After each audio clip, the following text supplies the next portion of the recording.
my sister brought wine to my boyfriend's apartment, put her hand on his knee, and whispered she'd treat him better. He kicked her out in rage. What would you do if your own sister tried to seduce the man you loved, and then turned your entire family against you when you exposed her? For nearly 4 years, I believed I had finally found stability with Henry, my kind and successful partner. But when Lucy, my sister, walked into his apartment one evening and suggested he give it a go with her, I realized this wasn't just sibling rivalry anymore. It was war. My sister accompanied my wealthy lover to his apartment and suggested that he give it a go with her. Consequently, I told our parents about her. Nearly 4 years have passed since I began dating Henry. He's generous, diligent, and has achieved great professional success. He gets a good salary, yet he doesn't flaunt it. Lucy, my sister, has always loved a good competition. She has an innate desire to win at any costs, particularly when it involves stealing from me, and this trait has been with her since we were little girls. Lucy used to whine until my parents gave in and allowed her play with my new toys when we were little. Eventually, it would end up in her possession. She would sneak into my social gatherings and attempt to steal the show, generally by making me look foolish, whenever I had people over. When I was 15 years old, I had my first serious romantic interest. I confided in her. She wore her best clothes to school the following day, had lunch with him, and couldn't help but laugh at his jokes. She boasted to me later on, saying, "He talked to me more than you. Guess he likes me better." I was hoping she'd get over it. Not her. The sight of Henry's automobile brought a smile to Lucy's face the first time I introduced him to my family. Her inquiries regarding his occupation, income, and living situation persisted. On the inside, I was apprehensive, but I shrugged it off. Whenever Henry dropped by during the subsequent months, Lucy would patiently wait. Henry would change the subject and giggle nervously when she said things like, "Wow, I wish I could find someone like you." She would also wear low-cut blouses and flip her hair. On occasion, she would jokingly inquire, "If you and my sister ever break up, you'll call me, right?" It was difficult for me. Lucy just rolled her eyes when I asked her to be more subdued. "My goodness, you seem really self-conscious. I'm merely trying to be friendly. Things came to a head 3 months ago, and it's not my fault if your partner enjoys our conversations." At Henry's flat, we had a little dinner party.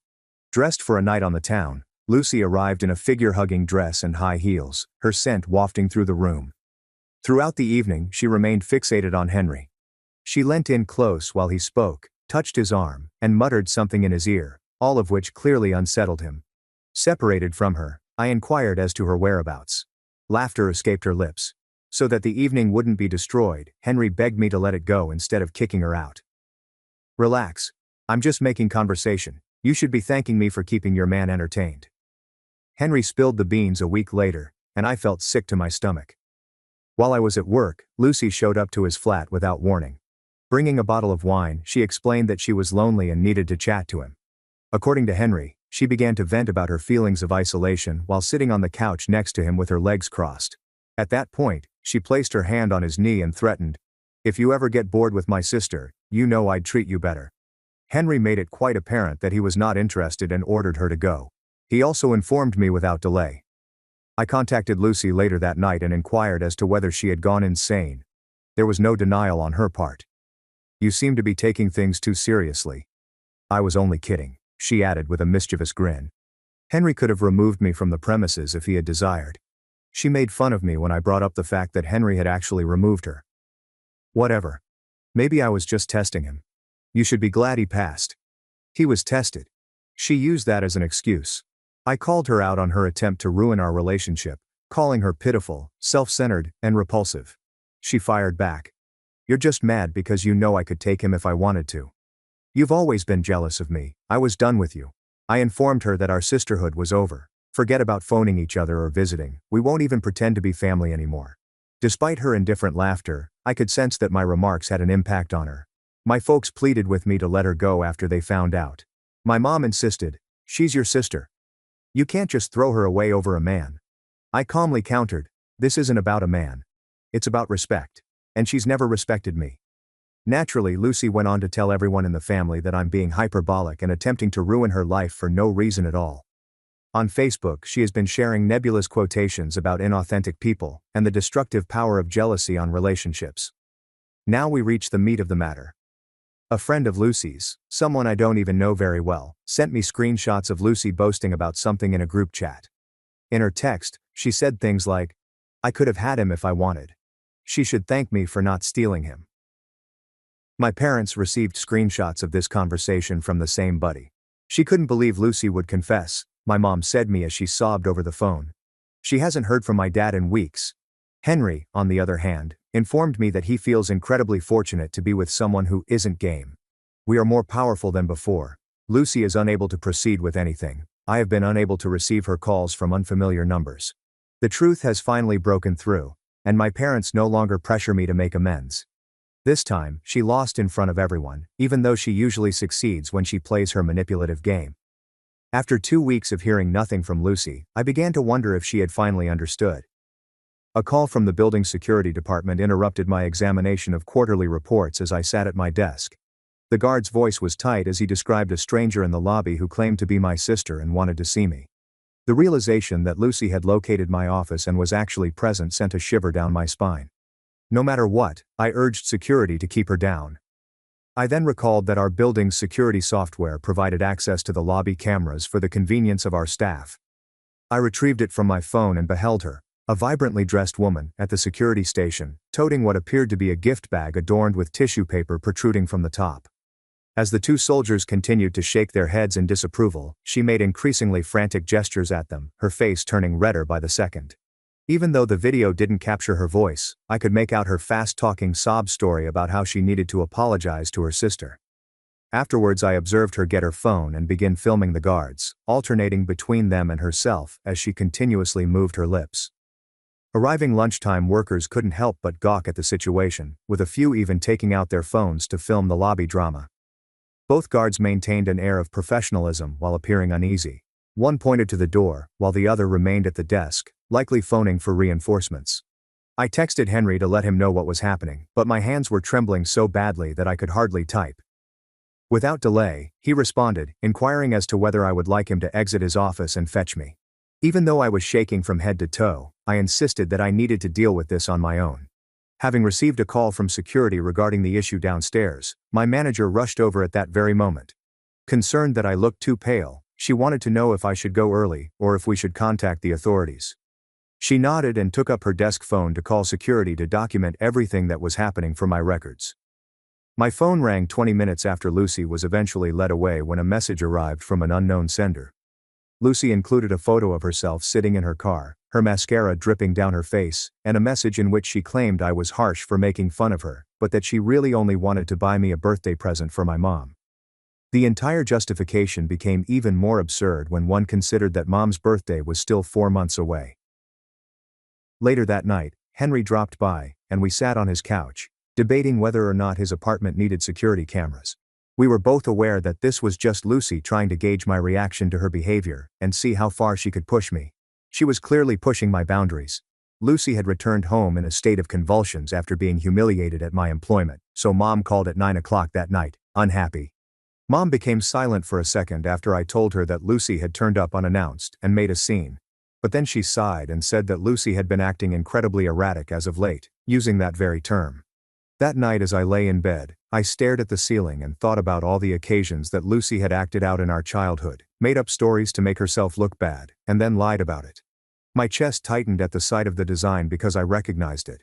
On the other hand, she felt more desperate and strange this time, as if she were sliding out of control. Arriving at work 3 days later, I saw a bunch of roses on my desk, devoid of any accompanying card. A delivery woman had dropped them off approximately 1 hour before I arrived, according to my coworker Claire. However, the woman she portrayed did not resemble any of the local florists who typically delivered flowers to our office. I requested permission from the building's security to see footage from the lobby's cameras from earlier today, because something didn't add up with those roses. A woman I'd never seen before holding the identical bouquet appeared on the screen as soon as the security guard retrieved the tape. But as we continued to rewind, we noticed that she was first chatting with someone in the parking garage.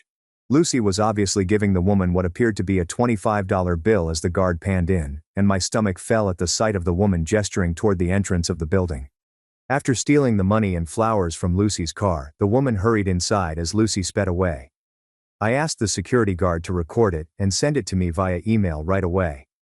When I got back to my desk, I saw that the roses were of the expensive variety, with deep red petals and flawless centers. Claire said that they reminded her of the kind that Henry's mom favored, which gave me the creeps because Henry had brought up that precise detail with Lucy at a family meal a few months ago. At Claire's suggestion, I went to Lucy's old account and checked her Instagram to see if she had posted anything recently. She has been posting non-stop over the past few days, with phrases like, "finally knowing my worth," and images of herself with identical roses, as well as shots of herself eating at luxury restaurants.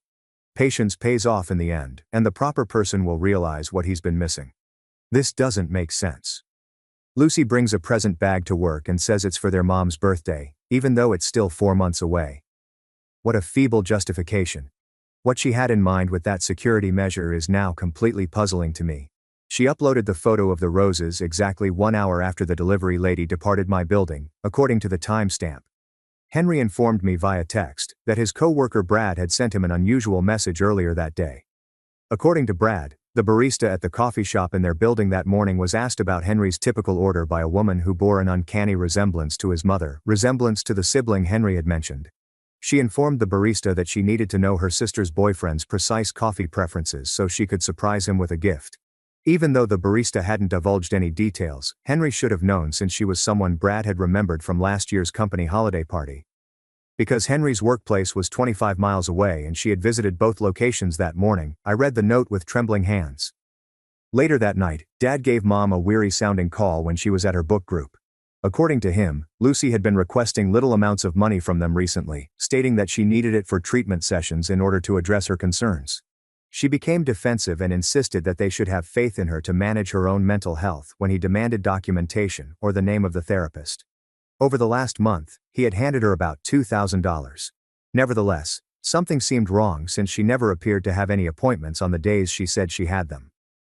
After giving it a week, I made up my mind to start taking detailed notes. On my laptop, I made a folder that included each Instagram post, the surveillance footage, Henry's text messages regarding the event at the coffee shop, and Dad's list of money transfers to Lucy.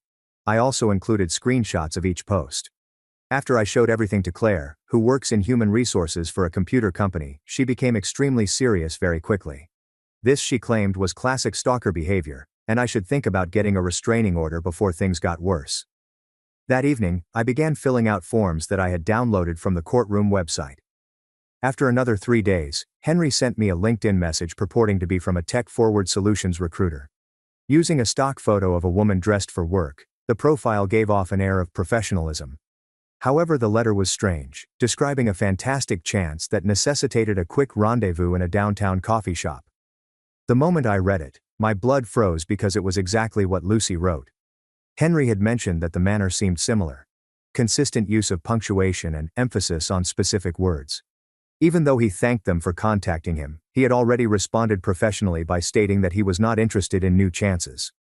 The phony profile sent another message within 2 hours, this time utterly distraught, claiming he was making the worst decision of his career, would regret it forever, and that opportunities like these only come around once. We were both aware that it was her profile, so Henry banned it and reported it to LinkedIn. Simultaneously, I began to receive texts from people we knew, asking if Henry and I were okay. Lucy had been falsely stating that she and Henry had been in regular contact by exhibiting images of their text messages.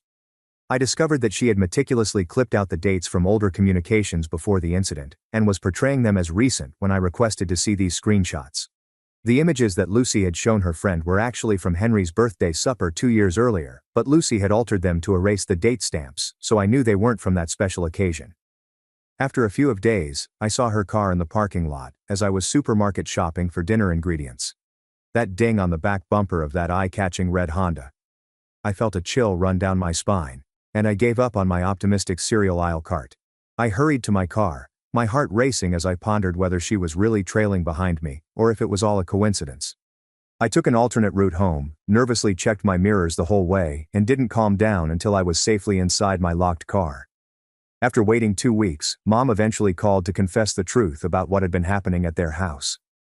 Lucy refused to leave her childhood bedroom, returned to her computer or phone, and spent most of her time there.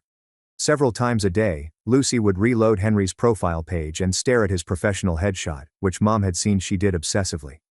Additionally, she had printed out listings for flats within a 3-block radius of his building after doing research on his neighborhood. I received a Facebook message from someone whose name I initially didn't know 2 days after my mom informed me about the apartment printouts. After dating for 8 months during college, Marcus Matthews and Lucy had a messy breakup that Lucy refused to discuss. I felt sick to my stomach after hearing his brief message. He wanted to forewarn me since he had read posts from our mutual acquaintances regarding me and Lucy's relationship, and she had done something similar after they broke up. She began calling his company with false complaints about him, showing up at his new girlfriend's workplace, and even creating a phony dating site using his images to message random women nasty things after he rejected her for infidelity. What he said next just served to exacerbate the situation, so I contacted him immediately. During our phone conversation, he accessed his email and forwarded me scanned copies of 2019 police reports, the veracity of which I found unbelievable. Lucy had allegedly keyed Liar into his car when he began seeing someone else, according to the first account. 2 weeks in a row, she would leave him dead flowers on his porch, as described in the second one. The third and most disturbing one detailed her break-in while he was at work, and her subsequent destruction of all of his girlfriend's clothing. Due to Marcus's desire to move on and Lucy's agreement to undergo counseling, the charges were dismissed. However, she never showed up for her scheduled therapy appointments. Claiming that she needed to recuperate from Marcus's abuse, she simply informed everyone that she had done so and returned home. As soon as I hung up the phone with Marcus, I texted my parents the details. My father returned my call so quickly that I hardly had a chance to absorb the new information. As he informed me that he was going to the bank immediately to put a hold on the emergency credit card that had been handed to Lucy, his voice quivered. She had claimed last month that she required money for treatment appointments, and he was going to demand invoices for each one. While Lucy was at what she said was a job interview, my mom texted me to see if we could have coffee first thing in the morning. Mom appeared as though she hadn't slept in days when we met at the coffee shop close to their house. Even before I sat down, she began to cry, and her hands trembled as she held her cup. Apparently she knew Lucy was envious of me ever since we were tiny girls, but she held out hope that Lucy would eventually get over it. She said that she had noticed the warning flags, such as Lucy's tendency to mimic my actions while attempting to outdo me. Whenever I achieved a goal, she would become enraged. The constant attempts she made to abscond with my friends or possessions. According to Mom, after Lucy ruined my prom dress the night before the dance, her parents attempted to bring her to therapy when she was 16 years old. However, Lucy yelled and threatened to injure herself if they forced her to go. Their mother stated it was the worst decision they ever made because they quit up due to fear. While I was preparing dinner that night, Henry called, and his voice seemed strange. An incident in the parking garage had just been reported to him by the building's security. Someone attempted to get entrance to the resident area using an old key fob that was reported lost 6 months ago. As soon as security approached, the individual bolted for their vehicle, but the footage caught every move. A fantastic fit for Lucy's vehicle was the license plate. A woman wearing sunglasses and a baseball cap was shown in the film that was pulled by security. The gait she took and the posture she assumed made it plainly her. After waiting 3 days, Henry and I finally made it to the station to report the incident that had occurred in the parking garage. At first, the desk officer appeared uninterested, as if this were just another family argument that he preferred not to handle. However, I retrieved the folder that contained all the documentation, the old police reports from Marcus, the screenshots from Julia, the security footage from Henry's building, and printed copies of all the threatening texts from unknown numbers. The documents were organized chronologically with the dates and times highlighted. As he turned the pages, the officer's expression transformed entirely. He summoned his boss, who double-checked everything, and requested that we be patient while they created duplicates. We were provided with a case number, and informed that a detective will contact us within the next week. In order to manage all the stress, I chose to seek expert assistance. My doctor suggested a therapist, so I scheduled an appointment with her. As I recounted the events of that first appointment to the therapist, her eyes widened in understanding. She informed me that Lucy's actions were following a worrying trend, and that we should make preparations for potential dangers. We devoted the remaining portion of the hour to discussing potential outcomes in the event that Lucy may visit my place of employment, Henry's apartment, my apartment, or make an unsolicited approach to me in public. She instantly provided a list of security procedures that I needed to implement, and instructed me to document everything, no matter how small. Julia texted me multiple times while I was in treatment, claiming I was experiencing a mental breakdown and that Henry was concerned about my stability. She forwarded me screenshots of communications that Lucy had been sending to their entire friend group. Lucy expressed her fears that I may harm myself or others, and she informed them that I was neurotic and made up things about her. A few of my friends were considering purchasing it and were consulting Julia about whether they ought to contact me or have someone check on my welfare. As quickly as a disastrous first date can lead to blocked numbers, Lucy is going from roses to restraining orders. Someone had a fever dream about corporate speak while trying to replicate LinkedIn's style guide. Her faux recruiter act reads like that. Even when Julia informed them that everything was a fabrication, Lucy persisted in promoting her story and even started a group chat for Emma's support during her dilemma, in which she acted as the worried sister. Reading such messages prompted me to start making changes to my routine right away. Every day, I take a different route to work and, instead of going to the gym at 6 a.m., I go at various times.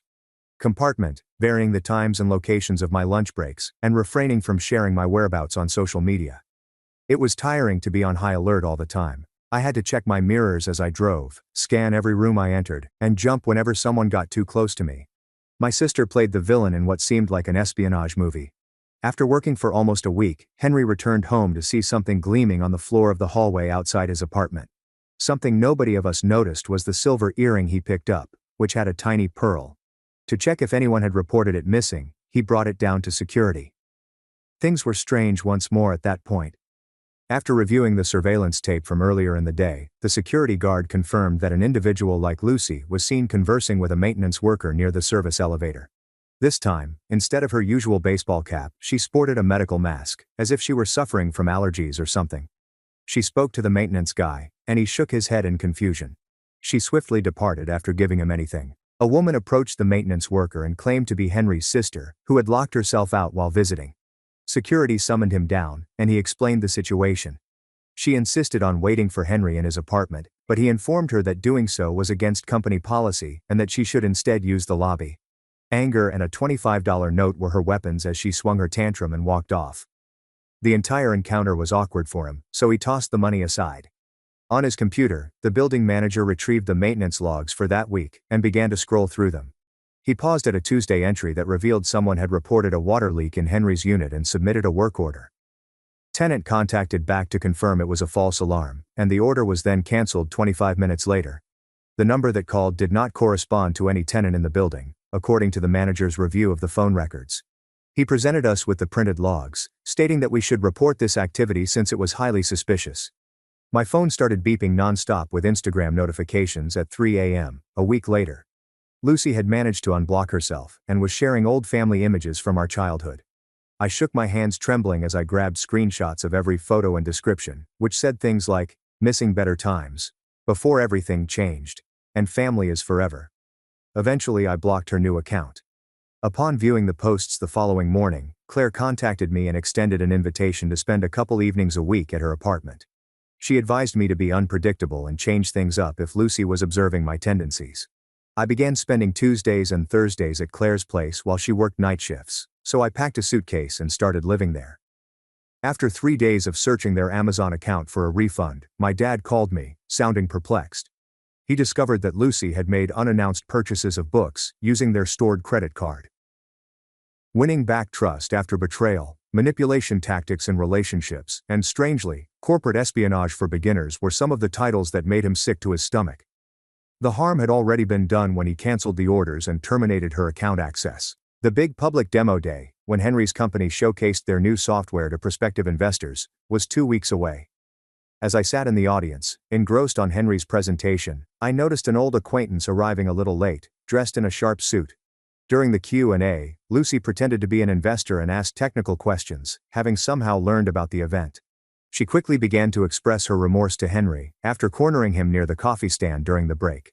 Seeing that Henry appeared uneasy, Henry's chief executive officer went over to see if he was all right. As Henry identified Lucy as someone who must depart, security personnel escorted her while she continued to assert her status as an authorized participant. We took the screenshots and maintenance logs with us to the police station the following morning. Following a thorough review, the investigating detective concluded that there was sufficient proof of escalation to warrant the enforcement of a no-contact order. He assured us that the approval procedure would be lengthy, a few weeks, but that our current materials should be sufficient. Later that night, my mom sent me a text message informing me that Lucy had been so upset by the police involvement that she threw her laptop against the wall. Lucy insisted they purchase a replacement screen so she could continue her job hunt despite the screen's total destruction. Lucy was advised by Mom that Dad would not agree and that she needed to be responsible for herself. I showed the building administration a picture of Lucy and set up a doorbell camera 2 weeks later. They shared her photo with the whole security team and put her on their "Do Not Admit" list. Henry's employer was already very serious before the incident on demo day. All guests were required to get prior approval at least 24 hours in advance as part of the new security standard. Everyone on staff was informed of the incident, and Lucy's picture was added to their security system. I was beginning to believe things would settle down, when suddenly Marcus contacted me in a state of panic. After Lucy discovered his fiancée on Instagram, she proceeded to send her images of their former personal college communications. She made it up when she informed his fiancée that Marcus had been messaging her lately about wanting to meet up. After hours of trying to reassure his betrayed fiancée, Marcus finally succeeded in showing her that he had blocked Lucy years ago and that she was lying.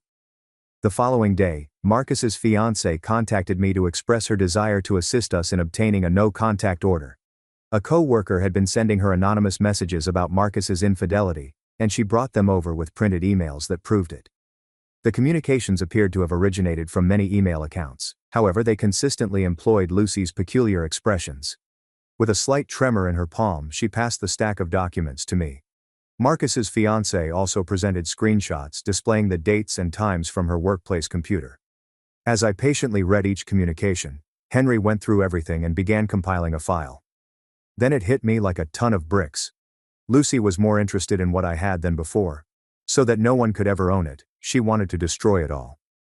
My stomach turned at the prospect, and I got up and paced the flat in an effort to calm down. A weekend getaway to Portland was a pleasant surprise from Henry 5 days later. With the exception of emergencies, we solely informed Claire of our whereabouts and silenced our phones.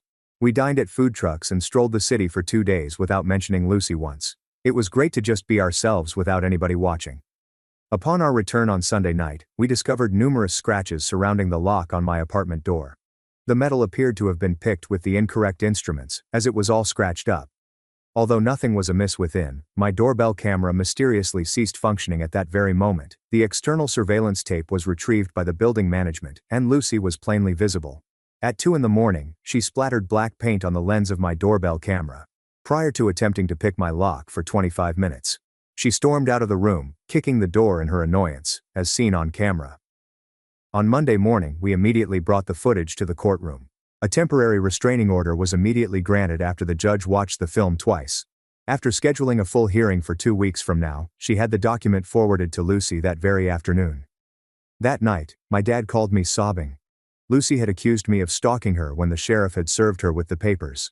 According to her, I had been harassing her by creating false social media identities and following her. No one could tell me what to believe, so I had to explain everything to my dad. Bringing a laptop and a box of old photos, I made my way to my parents' house. There was a 3-hour session at the kitchen table where I showed them the date stamps on all of the items. While Lucy boasted about her attempts to take Henry in old postings, I found images of myself from the same period that showed a very different side of my personality. After gaining a thorough understanding, Dad buried his head in his hands. A week after that, I got a Facebook friend request from an unknown sender along with a message. The profile was obviously not real, but the message made it seem like Lucy was genuinely suffering and needed to talk. It made me feel bad about my heart. As soon as I saw it, I took a screenshot, and Henry contacted our attorney to discuss the obvious breach of the restraining order. After 3 days, I saw a rental car, this one silver, parked across from my building of employment. From the time I arrived until the time I departed, it remained in the same spot every day. Upon inspection, security discovered rental documents bearing Lucy's name on the dashboard, in addition to receipts from a coffee shop located close to my workplace. Our attorney advised us to take pictures of the scene and record the details of each infraction in order to secure a permanent restraining order. That same afternoon, I photographed the vehicle, rental documents and receipts and sent them all to our attorney via email. My building's security guard began recording the arrival and departure times of the vehicle. Henry was up all night that night worrying about who might be breaking into the house and why he kept checking the locks. After much prodding, he confessed that he had been dreaming that Lucy was breaking into our house while we were sleeping. For our own peace of mind, we booked a hotel room the night prior to the court hearing. The following day, Claire contacted me via phone to inform me that she and several of our friends intended to attend the hearing in the capacity of witnesses. Using her parents' Amazon account, Lucy is purchasing corporate espionage for beginners. For someone who is purportedly experiencing a breakdown, that seems unusually particular. It makes me question if she's following a script instead than behaving irrationally. They wanted to be there for us because they had all witnessed Lucy's insane behavior at some point. I was taken aback by the number of people who had noticed what was happening. I began to cry when she informed me. 3 weeks later, the hearing was scheduled, and my nervousness intensified as the date drew nearer. Lucy had threatened to cut off all communication with Mom if she came to support me, but the night before, Mom called to tell me she was coming anyway. The idea of openly taking a side was too much for Dad, so he remained at home. Our lawyer had brought a heavy folder of evidence to the courthouse the night before the hearing, so we arrived early on the morning of the hearing. Lucy, who was attempting to appear innocent, arrived with her own lawyer while dressed in a conservative style that I had never seen before. Things were looking great for us when the hearing began until Lucy's attorney presented what appeared to be printed text messages from Henry, claiming that he was interested in her. Even though my stomach churned, our lawyer wasted no time in requesting to see the images and quickly established that they were heavily edited. Metadata indicated they were made during the past 2 days, and the font didn't even correspond to actual iPhone messages. A visibly irate judge questioned Lucy's attorney about his knowledge of the messages' falsity. Because he had only gotten them that morning from his customer, he insisted he couldn't verify their accuracy. The judge devoted an additional hour to going over all of our proof, which included the surveillance footage from the rental car, the online postings, and the testimony of our witnesses. He issued a restraining order prohibiting any form of communication, including electronic or otherwise, for a period of 2 years. After Lucy leaped to her feet and yelled loudly, "We ruined her life!" Her attorney seized her arm and escorted her from the courtroom. Mom wanted to have a serious conversation with us after the hearing, so she invited us over to her house. She appeared weary when we arrived, and she informed us that she and Dad had given Lucy 30 days to locate a new place to live. The level of drama in the family home had reached an unsafe point, and Mom was unable to cope with the stress. After returning to Henry's apartment that night, he became silent and revealed that we were capable of overcoming any obstacle as a team. He formally asked whether I would like to live with him. He wanted to be by my side first thing in the morning, not because we were afraid. I agreed without hesitation, and the next week we began searching for a new location, preferably in a distant area where Lucy wouldn't be able to find us. In our search for a place to call home, we logged countless hours onto apartment search engines and explored neighborhoods on opposite sides of town. In the midst of my relief, Julia forwarded me fresh Instagram screenshots in which Lucy claimed our relationship was polyamorous and framed me as the envious one who couldn't bear to share. A deluge of messages from people we knew, all inquiring about the veracity of the posts, began flooding my phone. For the following 3 hours, I typed out the identical explanation to my bewildered friends and coworkers. Claire contacted me from the office to inquire about Lucy's post about my being in an unusual dating arrangement. 2 of Henry's coworkers wanted to know if he was okay at home, so they texted him screenshots. Even though she suspected something was wrong with Lucy, my former college buddy told me this was too far. Reliving the entire ordeal made my hands tremble with each new message. After a while, Henry removed my phone and instructed me to let him deal with the responses while I attempted to collect myself. The following morning, our attorney contacted to inform Lucy that a legal letter to stop and desist regarding the defamatory posts was being sent by her. Additional legal action for harassment and defamation will be pursued if she did not remove everything within 48 hours. On that same afternoon, certified mail was used to send the letter to her last known address, as well as her place of employment. Someone touched me on the shoulder as I was buying milk 3 days later at the supermarket. I hardly recalled her, but it was Hannah, a high school buddy of Lucy's. Despite her unease, she insisted on telling me something about Lucy. While we waited at the dairy department, she went into detail about how Lucy had done the same thing to her college roommate back in the day. After spreading rumors about them having threesomes, Lucy managed to get her roommate's boyfriend to break up with her, humiliated by the claims. Hannah claimed she never stopped wondering if there was more going on, even though everyone else just saw it as a girl or sister issue. In case I wanted confirmation that this was typical behavior from Lucy, she provided me with her contact information. We spent another 2 weeks looking for the perfect apartment and making security plans before we finally found one. With key fob admission at each door and security guards on duty around the clock, the building featured all the amenities we required. That afternoon, we began packing as soon as we signed the lease. The following day, Mom cried on the phone because she had an epiphany while assisting Lucy with her online apartment search. When applying for housing, Lucy had been concealing the restraining order by using her mother's maiden name. Mom was surprised by how much the deceit upset her. She insisted that she had not raised Lucy to be dishonest. Tech Vision Solutions emailed Henry a week later with a fantastic job offer, 2 times Henry's present salary, and all the details about the opportunity. Upon sensing something amiss, he sent it on to his IT buddy, who proceeded to trace the email headers. A coffee shop located 2 streets away from Lucy's friend's apartment provided the IP address. We included it in our ever-expanding record of restraining order violations, and our attorney assured us that we now had sufficient evidence to pursue criminal harassment charges. She suggested keeping detailed records, but that Lucy should wait to see if the letter of cease and desist had any effect before acting. Unexpectedly, that week's treatment session became a turning point in my progress. My therapist wanted me to recall particular memories as I was describing how much I missed playing with my younger sister. No matter how hard I looked, Lucy always managed to contaminate them with her attempts to steal my friends, toys, or attention. It then hit me. All this time I had been grieving for a sister who was never really here. My longing for a different Lucy was an attempt to escape the truth about her. After 3 weeks of packing, we finally loaded up the moving truck and made the crosstown trek to our new digs.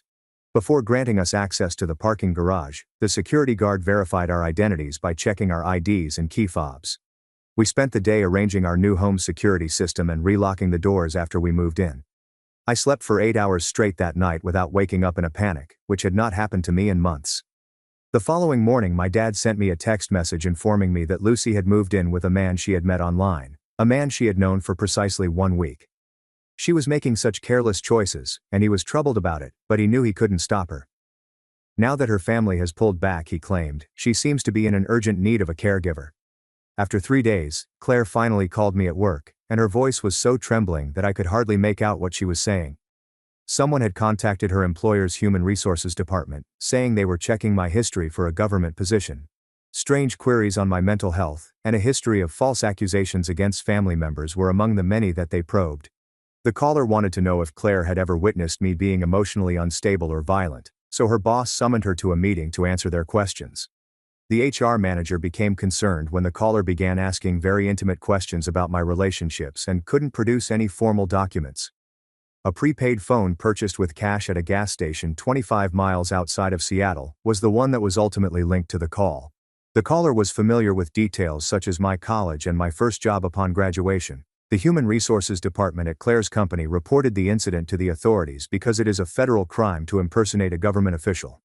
Adding this to our ever-expanding harassment file against Lucy, I made a beeline for the police station. She could be facing real jail time, according to the investigator who reviewed everything, including the restraining order infractions and this new item. That afternoon, he assisted us in formally charging someone with harassment. That evening, my mom broke down and called me sobbing. Lucy had stormed up to their house, yelling that she needed money to hire an attorney. She insisted we were out to ruin her life by spreading false information, and that she was innocent of any wrongdoing. Lucy escaped before the authorities could arrive, forcing Dad to physically barricade the door while Mom dialed 911. I received a call from the prosecutor's office 3 weeks later, informing me of case developments.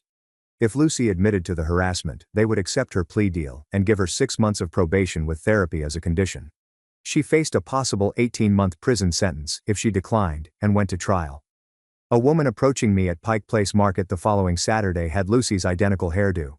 As my pulse raced, I dove behind a flower stand, my body numb with fear. I shook uncontrollably for an hour, even though it was only some random woman purchasing vegetables. I was so distraught over being afraid of my own shadow that Henry came running over to comfort me as I sat on a bench trying to collect myself.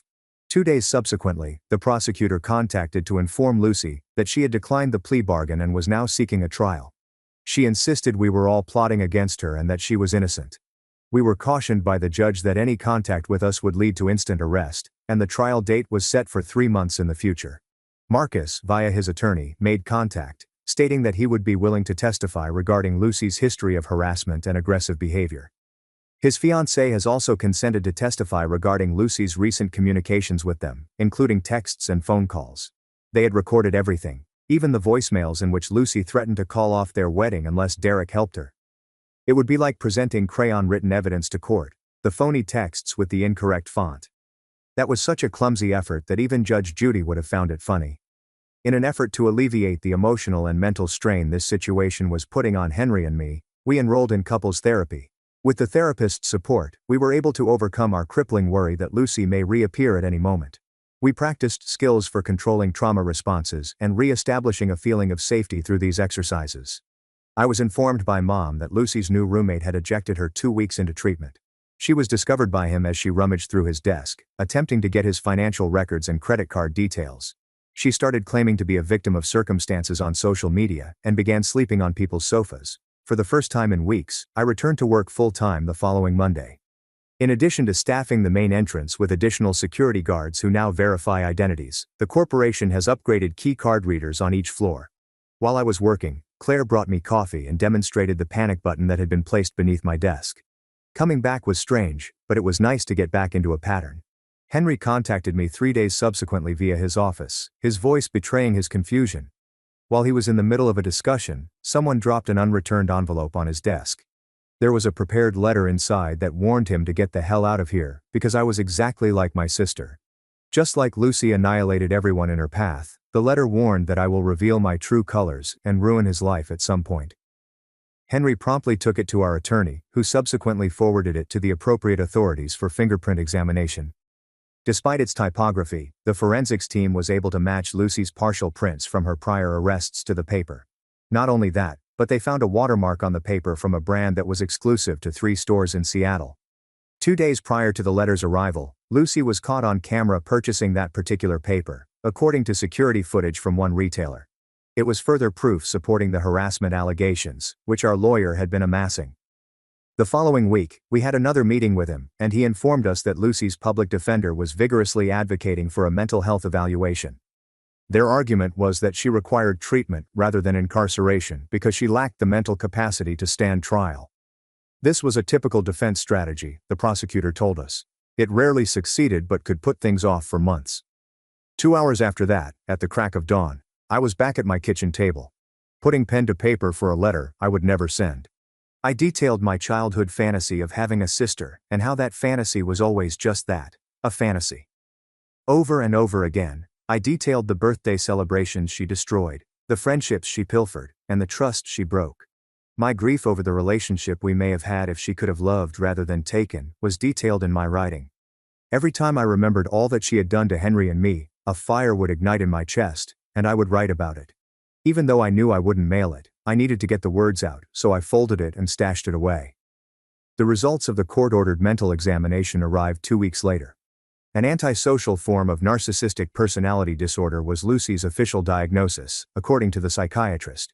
She was characterized in the study as having no genuine compassion for others and seeing them merely as tools to be used for her personal gain. This had probably been going on in her life since she was a kid, but the enabling of her parents had shielded her from consequences until now. According to the assessment, she was morally aware but unconcerned about the harm she inflicted on others. Therefore, the insanity defense was unsuccessful, and she could stand trial because of her mental competency. Mother contacted me in tears after reading the report, expressing her disbelief at having failed to see the warning signals for such a long time. Although he spoke more quietly, I could detect the remorse in his voice as he admitted that they should have sought assistance for her many years ago. They began attending treatment sessions jointly the next week in an effort to confront their joint responsibility for Lucy's transformation into a monster. Lucy learned that she could do anything without actual consequences from her parents' habit of giving her second opportunities and endless justifications, which the therapist helped them comprehend. We did not receive our trial date until 3 months following the filing of the criminal charges. Henry had to assist me in getting ready that morning as my hands were trembling so badly from stress. I felt like throwing up. Entering the courts had a surreal quality. It was as if I were observing the daily lives of someone else on television. Then, after all these days at the flat, I finally laid eyes on her. Lucy, dressed in a simple gray suit, appeared smaller than I recalled when she sat at the defendant's table. She had lost weight, and her hair was pushed back, giving her a hollow, pointed face. I was expecting to feel terrified when our gazes locked across the courtroom, but all I felt was emptiness. Putting on my sister's face made her appear like an alien. On day 2 of the trial, the prosecutor summoned me to testify. I was able to prove the harassment that had gone on for years with 3 binders full of screenshots, emails, and texts. I presented the jury with her Facebook posts confessing to attempting to abduct Henry and her threatening texts delivered after we severed communication. I detailed the phone calls to my office, the letter she had sent to Henry's office, and the false dating profiles. Lucy stood across the room from me the entire time I was speaking, her icy anger evident in her eyes, as if she were about to strangle me. Despite her lawyer's best efforts, the facts proved that I was not exaggerating my reaction to typical sibling rivalry. Henry was composed and knew exactly what had transpired when he took the stand the following day. He gave testimony regarding Lucy's attempt at seduction when she showed up unannounced at his residence. He went into detail about the break-in attempts and the phony employment offers sent to businesses across in his name. Records from the bank showed that shortly after Lucy's release on bond, someone had attempted to open credit cards using his Social Security information. His impersonal fact-based testimony was fatal to her defense since he could back up his claims with evidence. The courtroom fell silent as Marcus took the stand. 5 years previously, Lucy had done the same thing with his brother, and he had the invoices to prove it. Claiming to need assistance with her automobile, she had come up at his brother's workplace. Her next move was to begin messaging and sending him images, claiming she could take better care of him than Marcus could. Marcus possessed several electronic communications, including texts, emails, and a recording in which Lucy confessed to enjoying stealing from others. As the prosecutor played the tape, Lucy's laughter about how simple it was to disrupt people's relationships could be heard.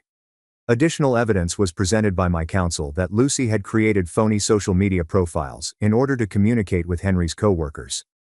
Her story was that he was unmarried and interested in dating someone from his workplace.